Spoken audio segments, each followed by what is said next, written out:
जलसों में तो मैं रोज जाता हूँ, तकरीर कहाँ रोज करता हूँ। तो क्या इरादा है, कुछ सुनने का मूड है? अरे बोलो ना। तो जो लोग पीछे बैठे हैं, अगर आगे आने में शर्म न लगे तो आगे आ जाइए। हाँ, एकदम करीब आ जाइए, वरना कल आप ही कहिएगा बलियावी साहब आप हमको पहचानते नहीं हैं।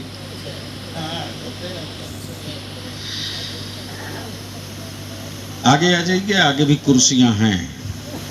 पीछे की सारी कुर्सियां उठाकर रजाकार सरिया के रख दो।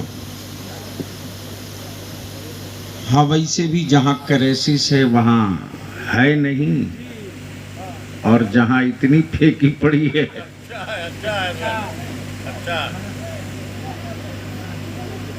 हाँ, अब जिन लोगों को कुर्सी ने चिपक लिया है उसको तो उठा नहीं सकते हो।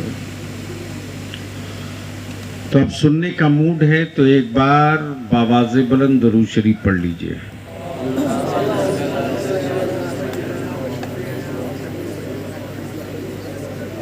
मैंने बावाज़े बुलंद दुरूद शरीफ पढ़ने को कहा है। अगर किसी मौलवी ने दुरूद पढ़ना गुनाह ना बताया हो और जिसने बताया हो उससे एक बार मेरी मुलाकात करा दो।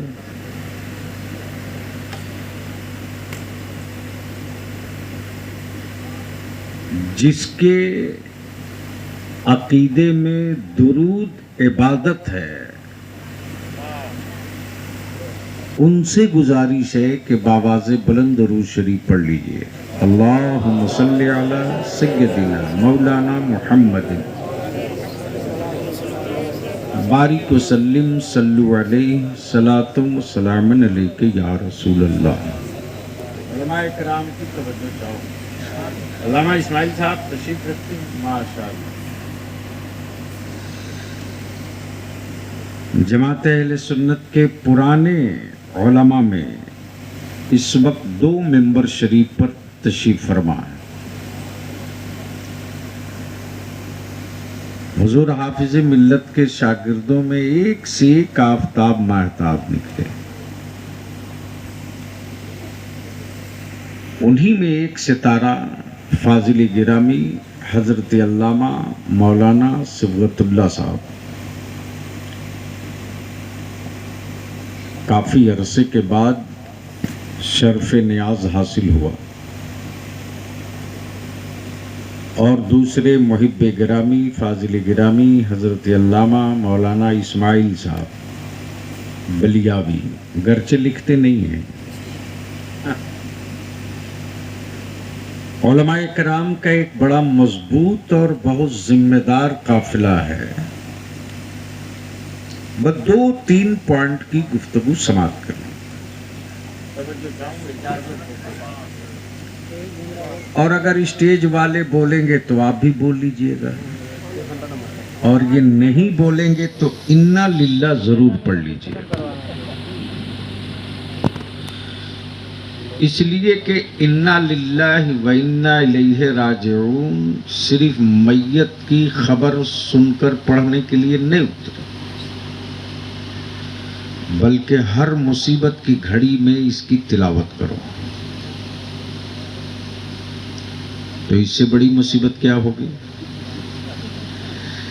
कि जिक्र नबी का हो, वारिसे नबी चुप रहे। तवज्जो चाहो। बस 2 हिस्सा है गुफ्तगू का।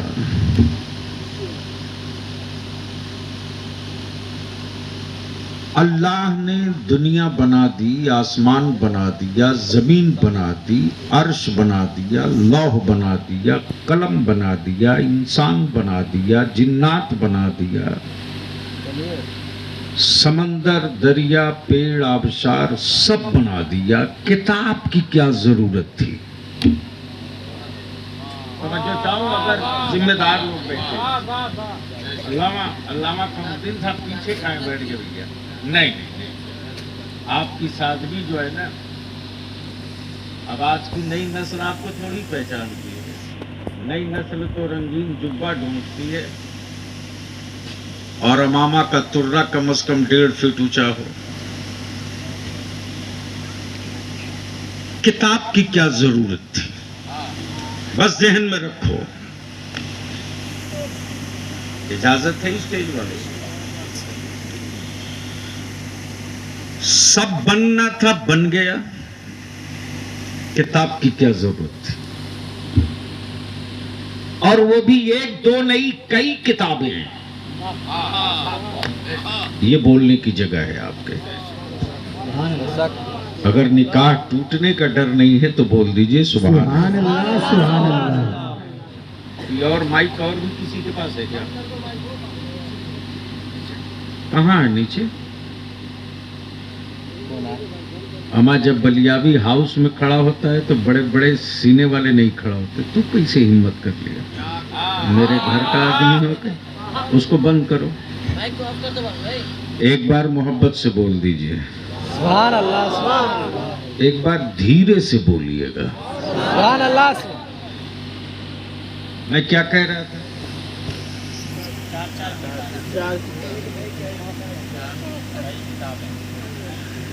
पॉइंट नंबर 1 कि किताब की क्या जरूरत थी। फरिश्ते बन गए, अर्श बन गया, लौह बन गया, कलम बन गया, जमीन बन गई, हवा बन गई, आदमी बन गया, सब बन गए। किताब की क्या जरूरत थी? और किताब में भी सिर्फ एक नहीं, कई किताबें, तौरेत भी, इंजील भी, ज़बूर भी, सहीफे भी, और सबके बाद में कुरान। तवज्जो चाहूं अगर स्टेज पर लोग चाहते हैं बलियावी कुछ दे के जाए तो बोलना पड़ेगा। बोलोगे तो तकरीर होगी। बोल दीजिए, धक्का न देना पड़े। मोहब्बत से बात समझ में आवे तब बोलिएगा। मोहब्बत से बोल दीजिए, बोल दीजिए। तवज्जो। अब सवाल ये उठता है, किताब क्यों? नबी आ गए, मोजज़े काफी थे, किताब क्यों? रसूल आ गए, मोजज़े काफी थे, किताब क्यों? पैगंबर आ गए, कमालात काफी थे, सहीफे क्यों? और जब सब आकर चले गए तो महबूब के साथ कुरान क्यों? मोहब्बत से बोल दो, मोहब्बत से बोल दो। अब इसको यहीं रोक लो, बलियावी समझा दे, जमीन पर समझा भी दे, आंखों से दिखा भी दे। अभी इलेक्शन हुआ, एमपी बनना था, बन गए। संविधान की जरूरत क्यों? तवज्जो चाहो, संविधान की जरूरत क्यों? जिन्हें जीतना था जीत गए, जिन्हें हारना था हार गए। लेकिन जो जीत कर दिल्ली गए तो जैसे ही उन्होंने हलफ लिया वैसे ही एक किताब मिली। उस किताब में पार्लियामेंट्री मेंबरों की जिम्मेदारी, मेंबरों का मनसब, मेंबरों का पावर और गुफ्तगू कैसे करनी है, कब कब करनी है, वो गाइडलाइन। वक्त बिल्कुल नहीं है, बस शॉर्ट में अर्ज कर, किताब की जरूरत क्यों? 4 किताबें तो आ चुकी थी अल्लामा कमरुद्दीन साहब, 5वीं की जरूरत क्यों? मोहब्बत से बोलोगे तब बोलेगा। 5वीं की जरूरत थी। और जब ये किताब आ गई तब रब ने खुद फरमाया, अल-यौम अकमलतु लकुम दीनकुम व अतममतु अलैकुम नेमती।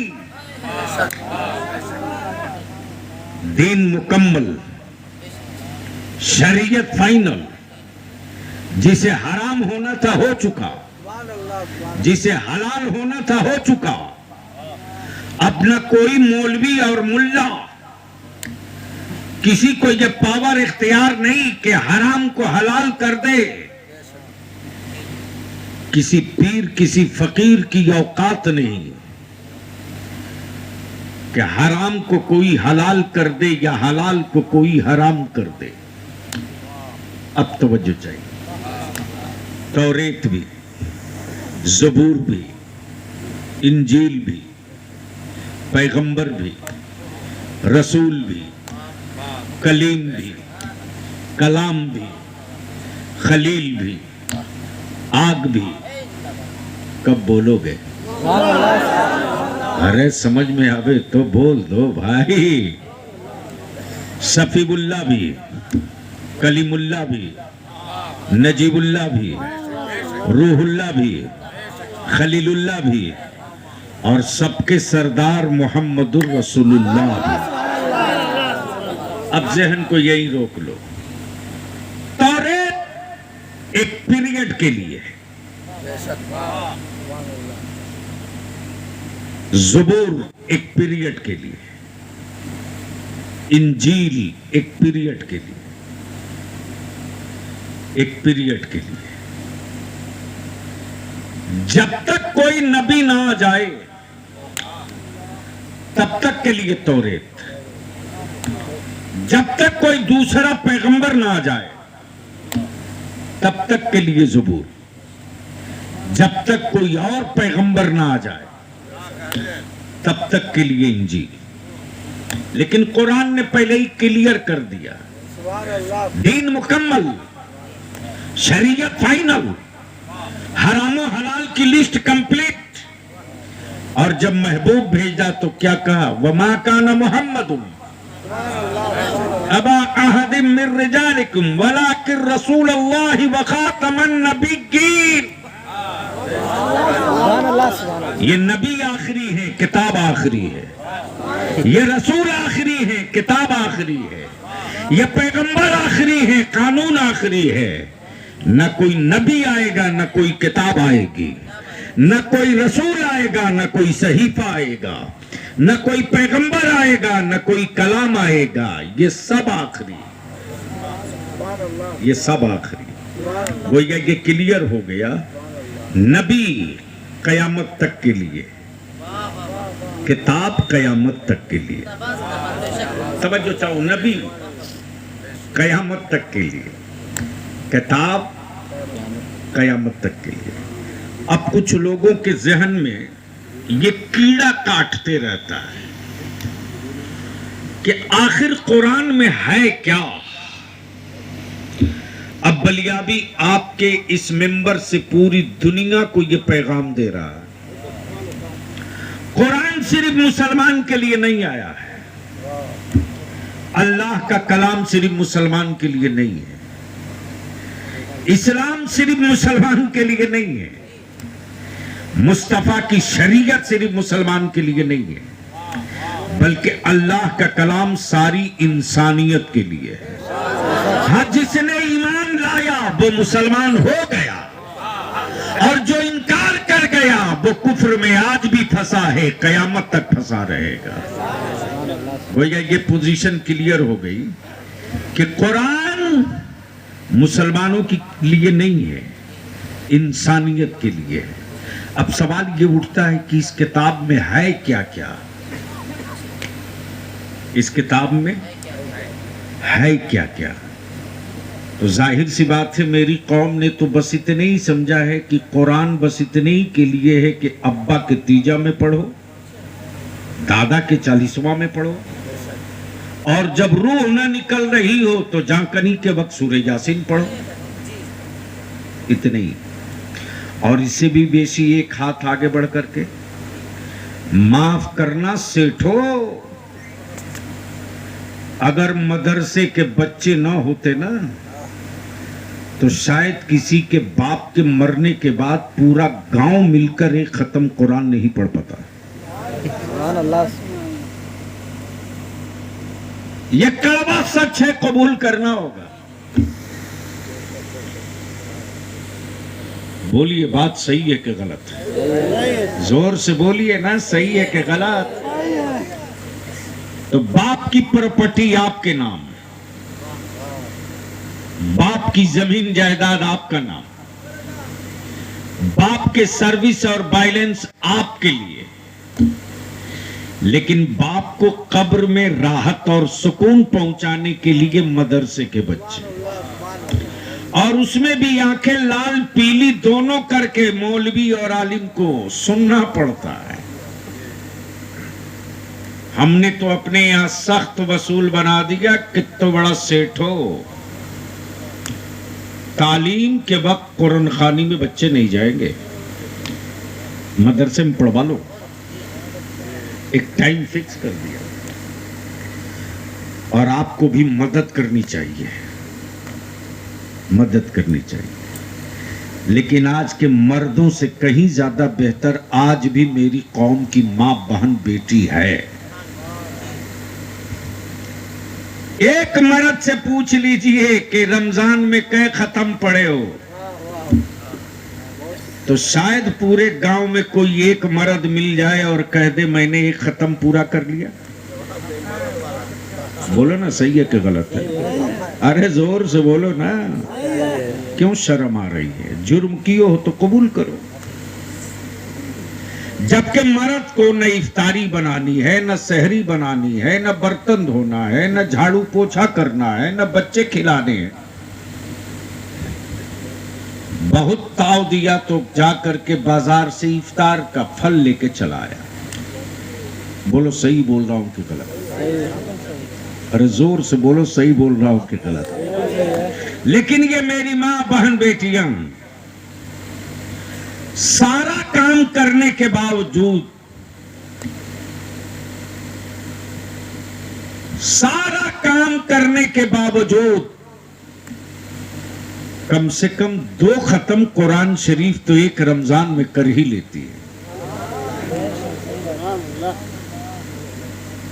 2 खत्म तो कर ही लेती है।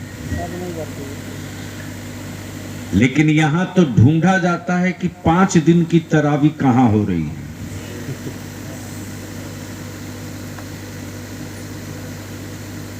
अब सवाल ये उठता है कि इस कुरान में है क्या क्या?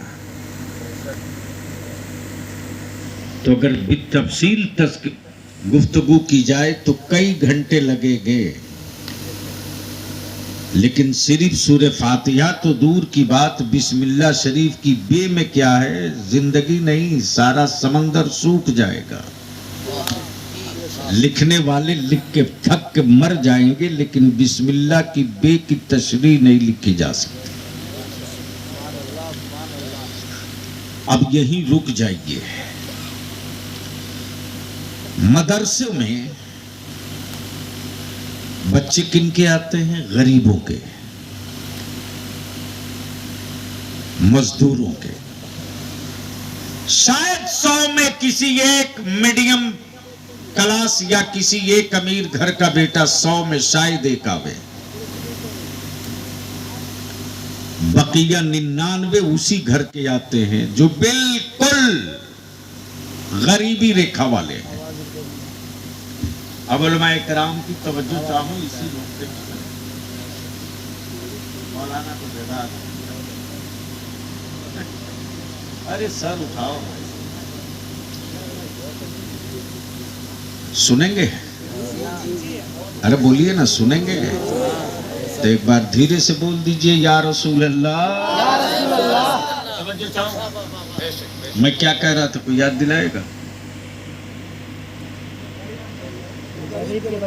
यानी इतनी देर से मैं यूं ही घूम रहा हूं क्या? मदरसों में गरीबों के ही बच्चे आते हैं। हाँ, ये ठीक है, ये भी मैं मानता हूं कि जिनके बेटे के हाथ में अपाची है, 50,000 का मोबाइल है, 5,000 का जूता है, उसमें भी 100 में 99 वैसे ही मिलते हैं जो मदरसे के बच्चों को ऐसे ही समझते हैं कि अरे यार ये ऐसे ही है। अल्लाह के वास्ते अपने जहन से इस बात को निकाल देना सिसुआ वाला, इसको खुरच के साफ कर देना।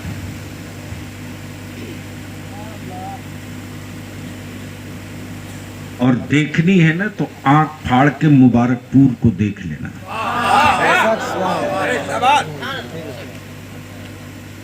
मुबारकपुर एक छोटा सा बाजार था, बाजार। इंडिया के नक्शे पर तो छोड़ यार, जिला के नक्शे पर एक बाजार था। न कोई स्टील प्लांट, न कोई डिफेंस फैक्ट्री, न कोई टाटा बिरला की यूनिट, न कोई सत्ता और राजनीति का केंद्र, न किसी बड़े मिनिस्टर और किसी राष्ट्रपति की जाए पैदाइश, लेकिन एक फकीर चला था आला हजरत के मसलक का असीर बनकर। मोहब्बत से बोल दो, बोल दो। जिसकी आंखों में अकीदे की चमक थी, जिसके दिल में मुस्तफा के दीन का दर्द था, जिसके वजूद में मैशर की तपिश की का एहसास भी था, उम्मते मुस्तफा के बचाने की एक जद्दोजहद भी थी। उस गरीब कस्बे में ऐलान किया, कस्बे वालों, हाथों के हुनर से अपनी नस्लों की रोटी तो इकट्ठा कर लेते हो, हाथों के हुनर से अपने बच्चों की परवरिश का इंतजाम तो कर लेते हो, लेकिन अगर 3 बेटा है तो 1 बेटा और बढ़ा लो, अगर 2 बेटा है तो 1 बेटा और बढ़ा लो। अपने घर के बेटों के साथ साथ मुस्तफा के मेहमान को भी बेटा बना लो, रसूलुल्लाह के मेहमान को भी बेटा बना लो। और माओ ने नबी के मेहमानों को जब अपना बेटा बनाना शुरू कर दिया तो रब की रहमतों ने, रब्बे जुल जलाल की रहमतों ने वहीं से अंगड़ाई लेना शुरू किया। जब नबी का मेहमान भूखा नहीं रहेगा तो वो खानदान भी कभी भूखा नहीं रहेगा, वो घराना भी कभी भूखा नहीं रहेगा। आज पूरे वर्ल्ड के नक्शे पर वो कस्बा पहुंच गया। इसलिए सिसवा वालों, मैं जानता हूं कि मेरे हाफिज जी ने और मदरसे के में जो रजाकार लगे हैं, मैं रजाकारों से भी कहूंगा, और जो क्या नाम है हाफिज साहब का जो कोचिंग वाले हैं, हाफिज इरशाद साहब और रफीउल्लाह सिवानी साहब, मौलाना एजाज साहब, हमने अपने यहाँ इंग्लिश, मैथ और भारत का संविधान लाजमी क्लास कर दिया है। आगे आ जाइए, लाजमी क्लास दिया। और अब मैं 3 महीने के बाद स्पॉट बुलाऊंगा और उन स्पॉट के बीच में मैं अपने मदरसे के बच्चों को खड़ा करूंगा। आओ बहस करो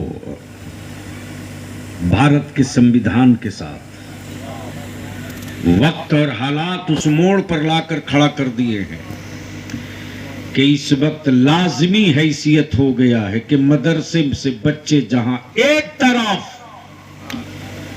सीने के एक तरफ कुरान लेकर चले, वहीं दूसरी तरफ भारत का संविधान लेकर चले। सुभान अल्लाह, सुभान अल्लाह। वो वक्त आ गया। अब यही रुक कर अर्ज कर दूं कि आखिर मदरसों से हुक्मरानों को डर क्यों लगता है?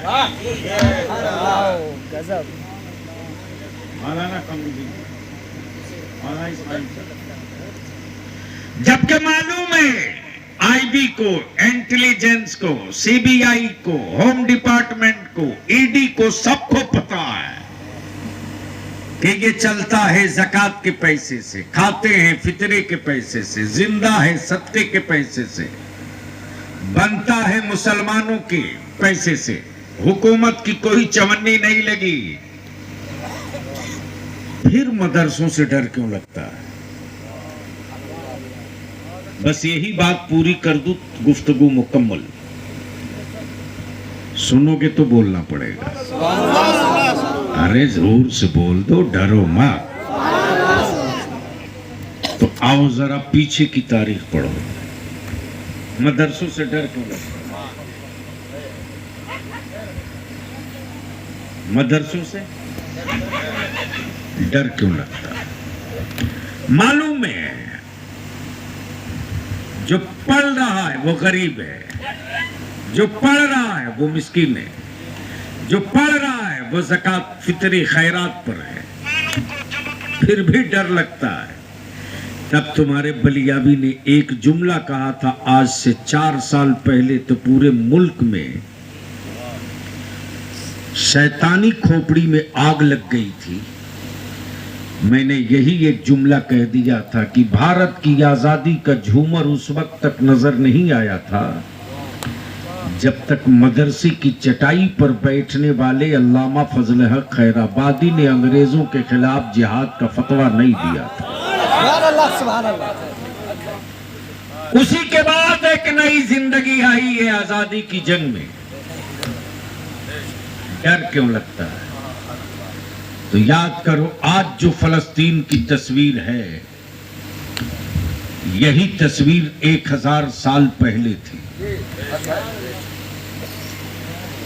और यहूदियों ने यह तय कर लिया था कि अब हमें कौन हटाएगा।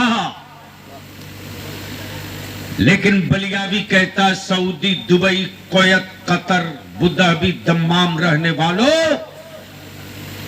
अब भी समझने के लिए कुछ बाकी रह गया है। काबे की कमाई खाने वाले अरब के शाह एक लफ्ज न बोल सके बैतुल मुकद्दस की आजादी के लिए, लेकिन भारत का गरीब सुन्नी मुसलमान हर रोज अमेरिका को ललकार कर कह रहा है तेरे कलेजे में दम है तो थोड़ी सी चादर खसका के देख, हम करबला भी जीतना जानते हैं, बैतुल मुकद्दस भी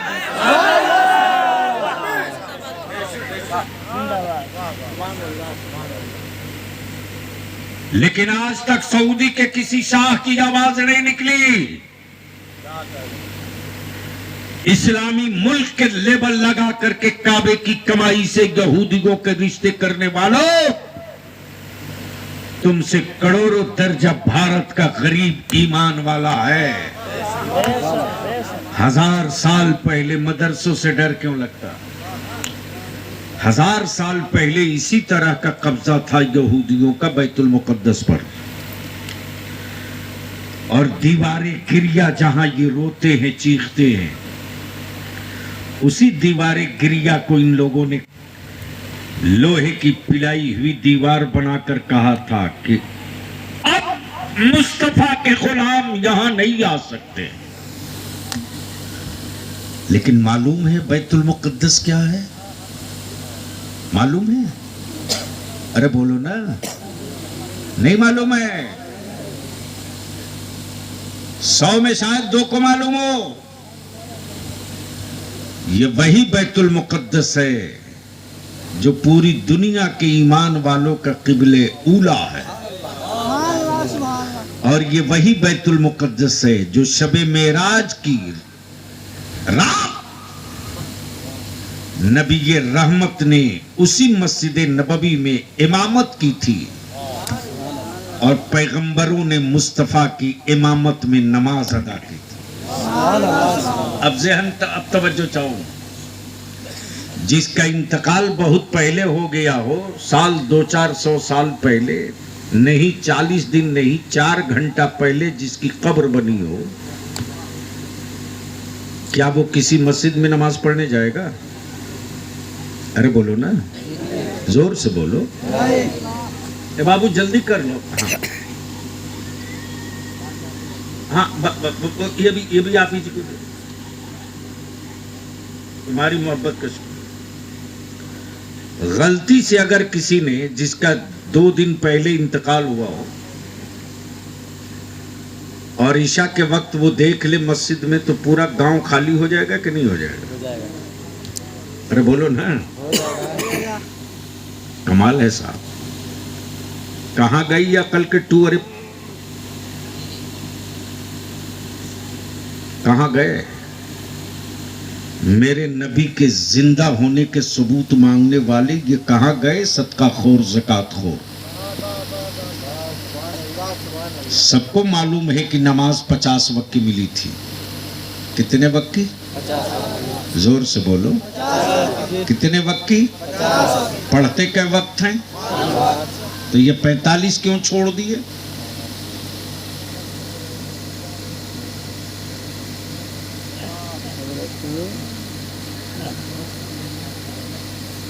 तो उन मौलवियों से भी पूछो कि जब सैयदना मूसा कलीमुल्लाह माज़अल्लाह मर चुके थे तो फिर ये चौथे आसमान पर इंतजार करते किसका रहे? और एक बार नहीं, 9 बार।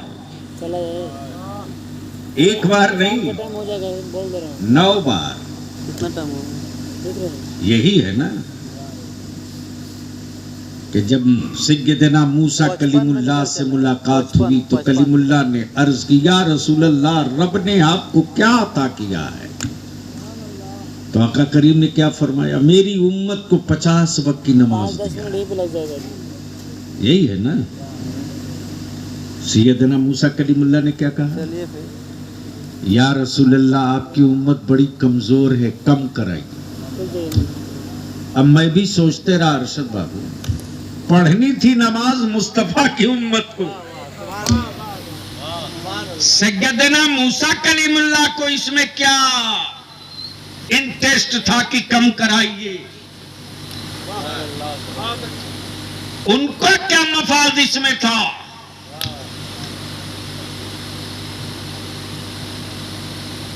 तो राज यहीं से फाश हुआ। या रसूल अल्लाह, जाइए कम कराइए, जाइए कम कराइए, जाइए कम कराइए। आलम तसव्वुर में सोचते रहा, एक कलीमुल्लाह पढ़नी मुस्तफा की उम्मत को है, आपको क्यों इतना हमसे दर्द है? तो जवाब मिलेगा, बेवकूफ, कुछ तेरा भी भला हो, कुछ मेरा भी भला हो। हमने कोहे तूर पे जलवा देखना चाहा, लेकिन तजल्ली की ताब ना ला सके। लेकिन आज तो इतना प्यारा मौका है कि मुस्तफा रब को देख कर आ रहे हैं, मैं रसूल की आंखें देख रहा हूं। आखिर मदरसों से डर क्यों लगता है? तो उसी बैतुल मुकद्दस पर आज से ज्यादा सख्त कब्जा यहूदियों का था, और यहूदियत का चैलेंज था कि दुनिया की कोई ताकत अब मुसलमानों के हवाले बैतुल मुकद्दस नहीं कर सकती। उसी बीच में अरब की वादी में एक नौजवान खड़ा हुआ जिसका नाम सलाहुद्दीन अय्यूबी था। और जैसे ही सलाहुद्दीन अय्यूबी होश में आया, ऐलान आम किया, कुफ्र तेरे बाजुओं में जितनी ताकत है इकट्ठा कर, इक़्तिदार वालों तेरे सीने में जितनी कुव्वत है एकजा कर ले। बैतुल मुकद्दस पर इस्लाम का झंडा लहरा कर रहूंगा, देखता हूं कौन रोकता है। सलाहुद्दीन अय्यूबी की तारीख आप पढ़ा करो, पढ़ो सलाहुद्दीन अय्यूबी की तारीख। कुत्ता, बिल्ली और छुछुंदर बंदर की तारीख पढ़ करके उसका नेचर अपने वजूद में मत उतारो, पढ़ो उनकी तारीख। पढ़ो शहीद टीपू सुल्तान की तारीख, पढ़ो आलमगीर औरंगजेब की तारीख, पढ़ो नूरुद्दीन जंगी की तारीख, पढ़ो सहाबा की तारीख, पढ़ो खुलफाए राशिदीन की तारीख। जब पढ़ोगे सैयदना अबू बकर सिद्दीक की तारीख तो नबी का इश्क जिंदा होगा। पढ़ोगे जब उस्मान गनी की तारीख तो मुस्तफा के दीन पर दौलत लुटाने का हौसला पैदा होगा। जब पढ़ोगे तारीख फारूक आजम की तो हुकूमत करने का जज्बा और सलीका पैदा होगा। जब पढ़ोगे तारीख मौला अली की तो शहादत का जज्बा और जोश पैदा होगा। जब पढ़ोगे इमाम हुसैन की तारीख तो मैदान जीतने का हुनर तुझको आ जाएगा। जब पढ़ोगे तारीख अब्बास की तो पानी का पानी उतारने का हुनर आ जाएगा। जब पढ़ोगे नन्हे अली असगर की तारीख तो बचपने में जंग पे जाने का हौसला मिल जाएगा। और मेरी माँ बहन बेटियों, तुम पढ़ना चाहती हो तो पढ़ो फातिमा उसको सब कुछ समझ में आ जाएगा। पड़ोस से कहता ज़ैनब का इशार तो मुस्तफा का दीन बचाने का हौसला आ जाएगा। पड़ोस सहाबियात के तस्करे तो मुस्तफा के दीन पर लूटने का मरने का जज्बा पैदा हो। सुभान अल्लाह। आखिर डर क्यों लगता है मदरसों से? सलाहुद्दीन अय्यूबी ने जब ऐलान किया तो कुफ्र में एक तूफान हुआ। देखते देखते कुफ्र के किले को पास पास रेजा रेजा करके सलाहुद्दीन अय्यूबी ने बैतुल मुकद्दस पर फतह का झंडा गाड़कर बैतुल मुकद्दस की कुंजी ले लिया। अब तो बोल दो सुभान अल्लाह, सुभान अल्लाह। अब तो बोल दो। ये वक्त जो होता है ना तकरीर खाने का होता है, सुनने का। बस 2 मिनट और। जब पूरी यहूदी मजूसी नसरानी लॉबी इकट्ठा हुई, उनके दानिश्वर, उनके इंटेलेक्चुअल, उनके पॉलिटिकल, उनके पढ़े लिखे, जब सब जमा हुए